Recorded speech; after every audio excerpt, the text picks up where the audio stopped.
Sayın Atahtan YouTube kanalımızın izleyenleri, Türkmenistan gündemi haber bültenimize hoş geldiniz. Bültenimizdeki haber başlıkları: Türkmenistan'dan Türkiye'deki depremzedeler için 3 milyon liraya aşkın bağış yapıldı.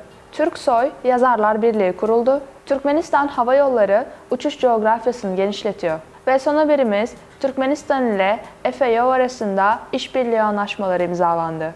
İlk haberimiz, Türkmenistan'dan Türkiye'deki depremzedeler için 3 milyon liraya aşkın bağış yapıldı. Türkiye'nin Aşgabat Büyükelçisi Togan Oral, 6 Şubat Kahramanmaraş depremi mağdurları için Türkmenistan ve Türkiye vatandaşları tarafından Türkmenistan'da 3 milyon liradan fazla bağış yapıldığını söyledi. Türkiye'nin Aşgabat Büyükelçisi Togan Oral, kardeş Türkmenistan'ın afet bölgesine gönderdiği insani yardım faaliyetlerine ilişkin basın açıklaması yaptı. 6 Şubat tarihinde Türkiye'yi büyük bir depremle vurduğunu dikkat çeken Oral, Türk devleti ve halkının el ele bu felaketin açtığı yaraları sarmak için büyük çaba sarf ettiğini söyledi.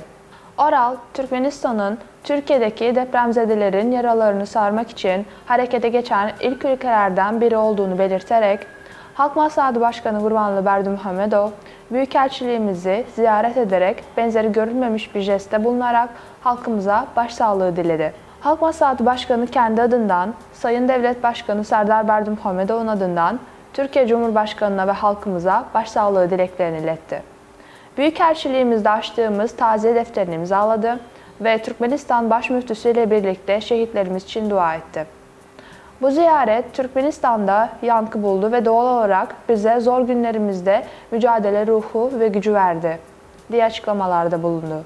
Türkmenistan'ın afet bölgesine gönderdiği insani yardımla ilgili de konuşan Oral, 7 Şubat 2023 tarihinde 7 doktor ve 3 sağlık çalışanı ile 30 ton ilaç ve tıbbi malzemenin Gaziantep'e, 10 Şubat 2023 tarihinde ise Gurbanlı Berdimuhamedov Yardım Fonu tarafından deprem bölgesindeki çocuklar için toplam 92 ton ilaç, giyecek ve gıda yardımının ulaştırıldığını ifade etti.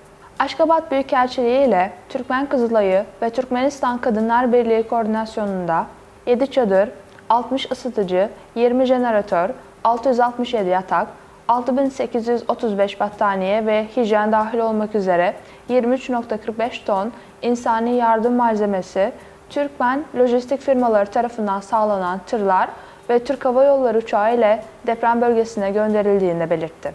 Büyükelçi Oral, Büyükelçiliğimiz tarafından deprem bölgesindeki depremzedelere yardım amacıyla açılan banka hesabına hayırsever Türkmenistan vatandaşları ve Türk vatandaşlarımız tarafından 3 milyon liraya aşkın bağış yapıldı şeklinde açıklamalarda bulundu.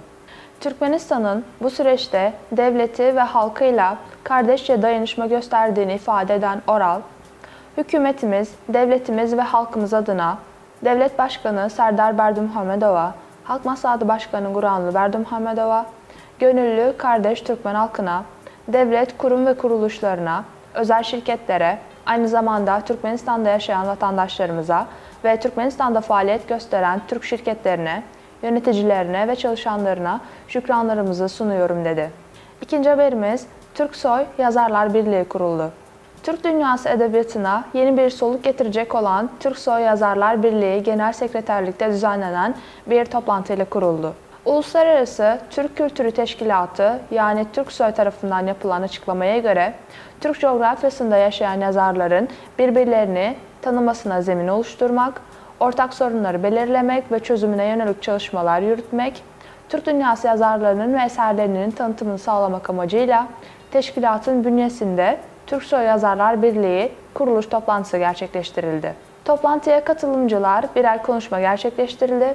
Temsil ettikleri kurumun çalışmaları ve Türksoy'un edebiyat alanındaki önemli faaliyetlere değinerek oluşturulabilecek birliğin Türk coğrafyasının edebiyat alanında yeni bir ivme getireceğine olan inançlarını vurguladılar. Açılış konuşmasının ardından yapılan çalışma oturumuyla toplantı devam etti. Toplantı sonunda Türksoy Yazarlar Birliği'nin kurulmasına ilişkin belge katılımcılar tarafından imzalandı. Alınan kararlar doğrultusunda Türksoy Yazarlar Birliği'nin Genel Başkanı görevine Kazakistan Yazarlar Birliği Başkanı Ulubek Estolet seçildi. Türksoy'a üye ülke Yazarlar Birliği Başkanları da Başkan Yardımcısı görevine getirildi.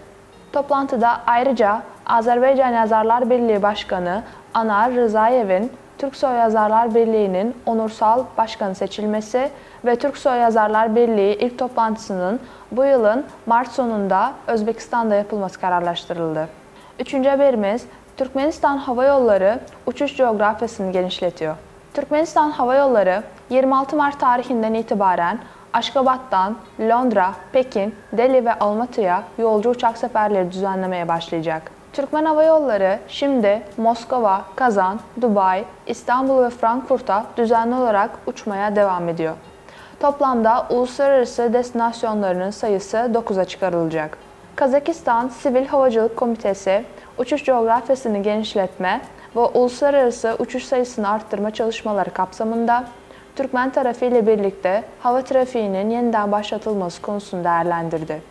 Türkmenistan Hava Yolları 26 Mart 2023 tarihinden itibaren iki ülke arasındaki düzenli yolcu uçuşlarına devam etmeyi planlıyor. Almatı-Aşgabat güzergahında Boeing 737 tipi uçaklarla Salı ve Çarşamba günleri haftada 2 sefer sıklıkta gerçekleştirilecek. Türkmenistan Hava Yolları önümüzdeki aylarda aralarında Bangkok, Minsk, Sankt Petersburg, Ankara, Paris, Seul ve Tokyo'nun da bulunduğu bir dizi başka destinasyonlara da uçuş yapmayı planlıyor. Hanoi, Vietnam, Seul, Kore Cumhuriyeti ve Shenzhen, Çin ile kargo seferlerinin başlatılması planlanıyor. Son haberimiz, Türkmenistan ile FAO arasında işbirliği anlaşmaları imzalandı. Türkmenistan Tarım ve Çevre Koruma Bakanlığı ile Birleşmiş Milletler Gıda ve Tarım Örgütü'nün yani FAO, bölgesel yapısı arasında işbirliğine ilişkin belgeler imzalandı. Orta Asya ülkeleri Tarım Bakanlarının katılımıyla iklim değişikliği bağlamında gıda güvenliği konusunda işbirliği konulu uluslararası konferans düzenlendi. Aşgabat'ta düzenlenen bu 2 günlük forum, Birleşmiş Milletler Türkiye Daimi Koordinatörlüğü'nün desteğiyle Türkmenistan Hükümeti ve Birleşmiş Milletler Gıda ve Tarım Örgütü tarafından ortaklaşa gerçekleştirildi. Bu forum kapsamında Tarım ve Çevre Koruma Bakanlığı ile Birleşmiş Milletler Gıda ve Tarım Örgütü'nün ilgili bölgesel bileşeni arasında bir dizi anlaşmalar imzalandı. Taraflar arasında dijital arazi kadastrosunun hazırlanmasını desteklemek, kurak ve tuzlu tarım alanlarında doğal kaynak yönetimine ilişkin projelerle ilgili bir dizi belge imzalandı. Sayın Atatan YouTube kanalımızın izleyenleri, Türkmenistan ile ilgili Türkçe haberlerimizi atatanturkmenistan.com haber sitemizden takip edebilirsiniz. Teşekkürler.